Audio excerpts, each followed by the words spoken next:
दिल दहला देने वाली एनिमेटेड हॉरर स्टोरीज तो सब्सक्राइब करो और हर हफ्ते हॉरर को एंजॉय करो। बेल आइकन दबाना मत भूलना। India's most haunted Mehandipur Balaji temple. Mehandipur Balaji Rajasthan में बना एक पावन मंदिर है जो पूरे इंडिया में फेमस है भूत भगाने के लिए। इस मंदिर में हनुमान जी की पूजा की जाती है और ऐसा कहा जाता है कि कोई भी इंसान किसी इविल स्पिरिट या भूत पिशाच से पोजेस हो जाए तो उसे ठीक होने के लिए मेहंदीपुर बालाजी मंदिर ले जाना चाहिए। मगर तब क्या होगा जब बालाजी के आसपास भटक रही आत्मा ही किसी इंसान को अपना शिकार बना ले। अर्शी एक स्ट्रगलिंग फिल्म मेकर थी जो न जाने कितने वक्त से अलग अलग प्रोड्यूसर्स को कांटेक्ट करके उनसे काम मांगने की कोशिश कर रही थी, मगर छोटे मोटे काम के अलावा अर्शी को कोई काम नहीं मिल पा रहा था। तभी उसके एक दोस्त ने उसे बताया कि एक प्रोड्यूसर को अर्शी का काम बहुत अच्छा लगा है और वो एक बहुत बड़ा प्रोजेक्ट अर्शी से कराना चाहता है। ये सुनकर अर्शी की आंखें खिल उठी। उसे लग रहा था कि शायद वो जो ब्रेक इतनी बुरी तरह से ढूंढ रही थी वो अब उसे मिल जाएगा। वो अगले ही दिन उस प्रोड्यूसर से मिलने चली गई। उस प्रोड्यूसर ने बिना कुछ ज्यादा देखे और पूछे अर्शी को वो प्रोजेक्ट दे दिया। अर्शी बहुत खुश हुई थी क्योंकि उसे उस काम के अच्छे खासे पैसे भी मिल रहे थे। उस प्रोड्यूसर ने अर्शी को बताया कि उसे मेहंदीपुर बालाजी जाकर एक रियल डॉक्यूमेंट्री शूट करनी होगी। इस काम के लिए उस प्रोड्यूसर ने अर्शी को 10 दिन का टाइम दिया और उसके साथ 5 लोगों की टीम भी दी। उस प्रोड्यूसर ने अर्शी को एक राजन नाम के आदमी का नंबर भी दिया और कहा कि राजन वहां का लोकल मैनेजर रहेगा। अगले ही दिन अर्शी अपनी टीम और राजन के साथ मेहंदीपुर बालाजी मंदिर के लिए निकल गए। भारत मुझे लगता है कि इकलौता देश होगा जिसमें हर एक मंदिर के अपने रहस्य और अजूबे हैं। मेहंदीपुर बालाजी हो या अयोध्या का राम मंदिर। 2017 के इस आर्टिकल के अकॉर्डिंग अयोध्या राम मंदिर की प्रेडिक्शन एक एस्ट्रोलॉजर ने सुप्रीम कोर्ट के वर्डिक्ट से 2 साल पहले ही कर दी थी। प्रेडिक्शन थी कि 2024 के जनवरी महीने में मंदिर बन जाएगा और ठीक ऐसा ही हुआ।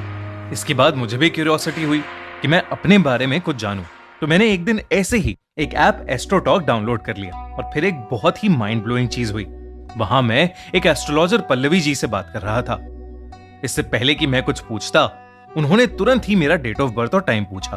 उसके बाद उन्होंने तुरंत बता दिया कि मैं वीडियो प्रोडक्शन और फिल्म्स रिलेटेड फील्ड में काम करता हूं। उन्होंने मेरी लाइफ के बारे में ऐसी ऐसी चीज बताई जो शायद सिर्फ मुझे मालूम थी। सच कहूं तो मैं हैरान रह गया था क्योंकि मैंने ना तो अपना नाम, ना नंबर और ना ही कोई पिक्चर शेयर की थी। फिर क्या, मैंने उनसे सब कुछ पूछ लिया 2024 के बारे में कि ये साल कैसा जाने वाला है, मेरा करियर, मेरे फाइनेंसेस, मेरे पेरेंट्स की हेल्थ के बारे में सब कुछ। एक्चुअली हम लोग अक्सर अपनी लाइफ में डाउट्स और इश्यूज से घिरे रहते हैं। रिलेशनशिप में कब आएंगे, उसका लॉन्ग टर्म स्कोप क्या है, करियर में कब सेटल होंगे, जॉब कब लगेगी, शादी किसके साथ होगी।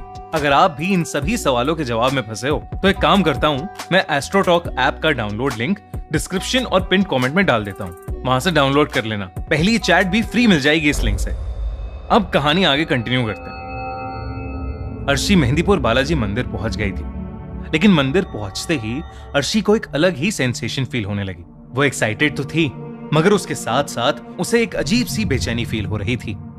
अर्शी और उसकी टीम शूट शुरू करने से पहले मंदिर को अच्छे से देखना चाहते थे। जब अर्शी मंदिर एक्सप्लोर कर रही थी तो अर्शी ने वहां ढेर सारी डिस्टर्बिंग चीजें देखी। आंगन में कुछ औरतें बैठकर अजीब सी हरकतें कर रही थीं। कोई औरत चिल्ला रही थी, कोई पागलों की तरह बस हंसे जा रही थी। उन्हीं में से एक औरत ने अर्शी की तरफ देखा और वो अचानक ही हंसते हंसते रुक गई और फूट फूट कर रोने लगी। अर्शी वहां से तुरंत आगे चली गई। चलते चलते अर्शी मंदिर के बीच में लगे पेड़ के पास आ गई। उसने देखा कि वहां एक बूढ़े बाबा बैठे ध्यान में लगे थे। अर्शी वहां से जा ही रही थी पर तभी बाबा ने उसे आवाज लगाई। अर्शी एकदम से चौंक गई और वहीं रुक गई। उन बूढ़े बाबा ने आंखें खोली और अर्शी को घूर कर देखा। उन्होंने उससे कहा, बालाजी के मंदिर में कई चमत्कार भी होते हैं लेकिन कई खौफनाक चीजें भी। ये कहते ही वो बाबा अजीब ढंग से हंसने लगे। अर्शी के साथ मौजूद राजन उसे वहां से ले गए। राजन ने अर्शी को बताया कि अगर कोई उसका नाम पुकारे तो पलट कर नहीं देखना। मंदिर के अंदर जो प्रसाद मिले उसे घर लेकर बिल्कुल भी मत जाना। अर्शी ने ऐसी बातें पहले भी सुनी थी।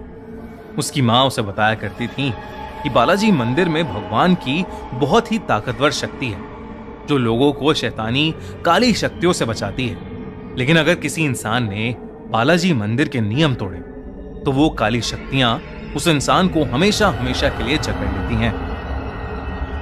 इसके बाद अर्शी मंदिर में दर्शन करने गई और पंडित जी ने उसे प्रसाद भी दिया। उसने प्रसाद तुरंत वहीं खा लिया और फिर मंदिर से बाहर आने लगी।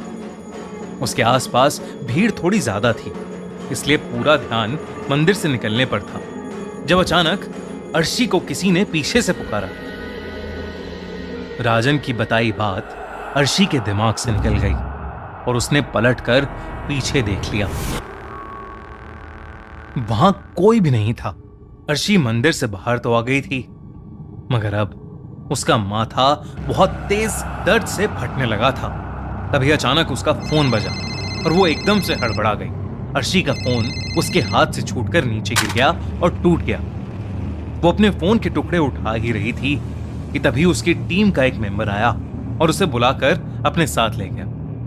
मंदिर से वापस आते ही अर्शी की तबीयत बिगड़ती जा रही थी। अर्शी का मन बहुत भारी होता जा रहा था।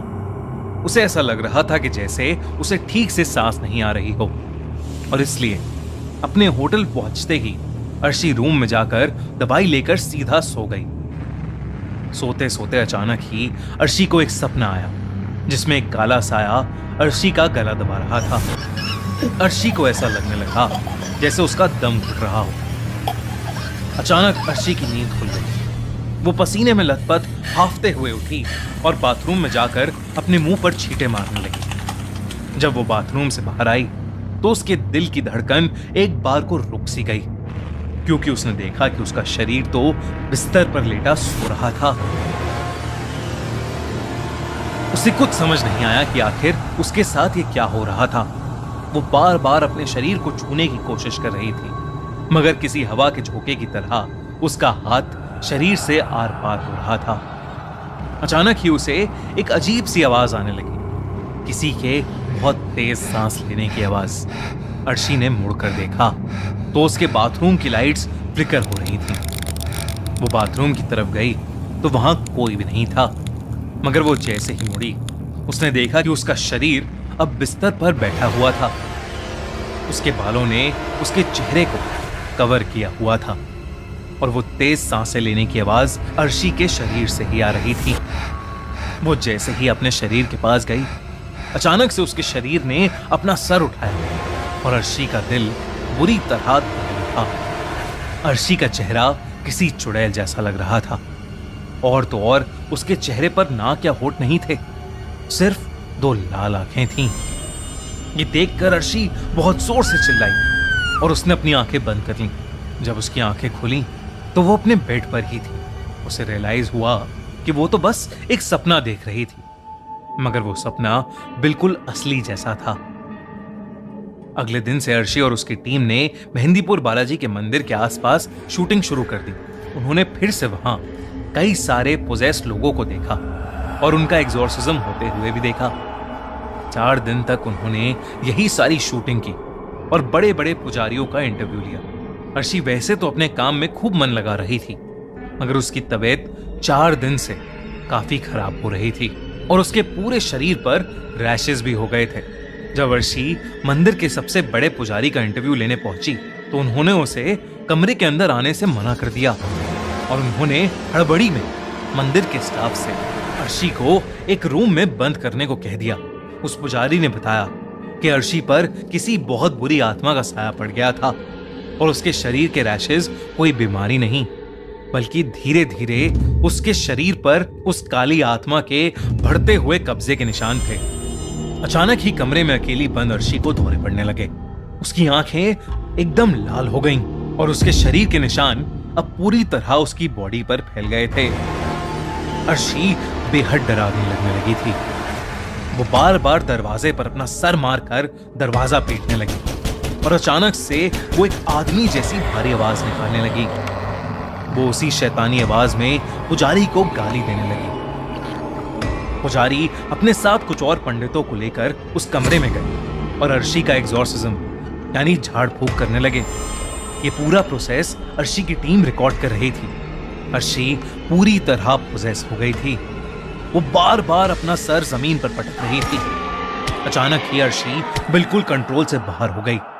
पहले तो उसने अपनी टीम के कैमरे लिए और वो जमीन पर पटक कर तोड़ दिए और फिर उसने वहां मौजूद एक पुजारी का गला पकड़ लिया और उसे हवा में उठा लिया। लेकिन बड़े पुजारी ने फौरन ही उस पर लाल मिर्च डाली। अर्शी ने पुजारी का गला जैसे ही छोड़ा, सबने उसे पकड़कर चेन से बांध दिया। 2 दिन तक एग्जॉर्सिज्म करने के बाद अर्शी के अंदर से वो काली आत्मा निकली। अर्शी ठीक तो हो गई, लेकिन वो बहुत कमजोर हो गई थी। उसे अपना एग्जॉर्सिज्म बिल्कुल याद नहीं था, मगर अपनी टीम की बातें सुनकर वो हैरान रह गई। इस इंसिडेंट के बाद अर्शी को उस डॉक्यूमेंट्री प्रोजेक्ट से हटा दिया गया और अर्शी ने फिल्में बनाने का सपना हमेशा हमेशा के लिए छोड़ दिया। पर अर्शी कभी समझ नहीं पाई कि उसके साथ ये सब क्यों हुआ और कैसे। आपको क्या लगता है,